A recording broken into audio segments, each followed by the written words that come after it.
I once knew a donkey that liked persimmons. It was my friend's father's donkey, and he kept it with some chickens and a couple of goats in the backyard. They lived out in the country. In the fenced yard was the persimmon tree, and they pruned the tree so that it bore lots of persimmons. These were not the little golf ball-sized persimmons that I was used to. No, these were the big Louisiana-sized jewels, big as a coconut. In early spring, the new branch shoots would come out long, thin, and straight up, the leaf out, set the buds, and through the summer the fruit would swell with sun and water. The donkey would not eat the fruit until it had hit the ground. As the fruit swelled, its weight would bend the branches, and the tree would go from this set of kind of fresh, live spikes of green to a lovely, lush tree that had let her hair down. When the time was right, no one knew exactly how, the persimmon would have ripened beyond its holding capacity, and there would be a small thud on the ground. And then there would be this light swoosh in the air as the branch rose. And then the donkey, with his ears perked, would trot over and devour.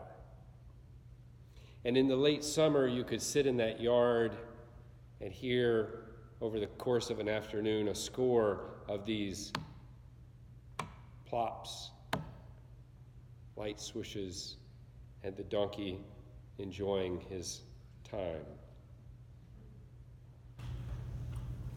We glory in your cross, O Lord, and praise and glorify your holy resurrection.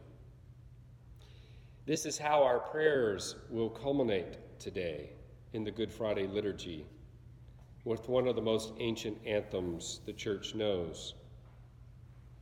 Glory is not well known today. If the word is used, people are usually talking about fame, not glory. Fame, fortune, power, prestige, allure. These are the things that the world wants. Likes. We want likes on Facebook. Followers on Twitter. We want views on YouTube. We want clicks and reads on our blogs. We want to be noticed, to be validated, and to be affirmed. Fame comes from looks or exploits which make us stand out, which put us up above the other humans on the planet. Just down the road from my friend's donkey, there grew up a Louisiana blues singer, Lucinda Williams, and she sang, "Baby, sweet baby, if it's all the same, take the glory any day over the fame. Sweet baby, oh, sweet baby." But it is harder to choose glory than just singing about it. In most cases, our fame impulse takes over. The fame impulse comes from the desire to avoid suffering. If I can control my surroundings, if I can insulate myself with adulation and affirmation, then I can avoid or at least take the sting out of suffering. But over time, we come up against that hard wall that suffering is inescapable. It is not going away. It is part of life. And then we may seek a kind of fame in suffering. Christians perhaps are best at this, susceptible to this, a kind of false martyrdom in which I misunderstand Jesus' sufferings as somehow a sign of God, a sign that God wants me to suffer, as if suffering itself in some way could impart value. To glory in the cross, though, is not to celebrate it. It's not to revel in it. It's not to commend it. The cross is, after all, a tool of torture and horror, and there's nothing in it to tout or laud. It was a savage form of control by the Romans. To glory in the cross is not to lift up the cross, but rather to recognize what Jesus did there and to fling our lives onto the mercy that he forged there. What did Jesus do there on that cross?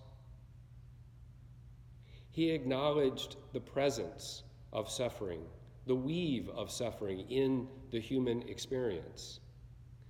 He did it without conceding human goodness to it. He did it without conceding to despair, or to cynicism, or to hatred, or to vengeance. He let suffering be what it was, and he lived through it.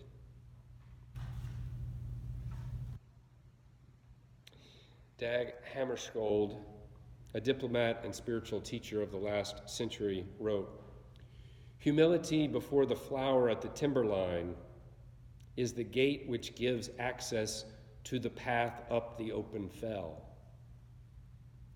Maybe you've been in that type of environment, the environments of the fells, like in Scotland or High England, where the big open desolate land that's all windswept. And Dag had clearly come upon, on the edge of the tree line, a little flower opened. And what he said is the appreciation of the flower on that tree line and the appreciation of the fell itself is the whole experience. He went on to say, to have humility is to experience reality not in relation to ourselves, but in its sacred independence. To have humility is to experience reality not in relation to ourselves, but in its sacred independence. A sacred unity of all of life, suffering and non-suffering together. We glory in your cross, O Lord, and praise and glorify your holy resurrection. For by the virtue of your cross, joy has come to the whole world. Our lives are a mix of joy and non-joy, and we're invited to stand in reverence for all of life.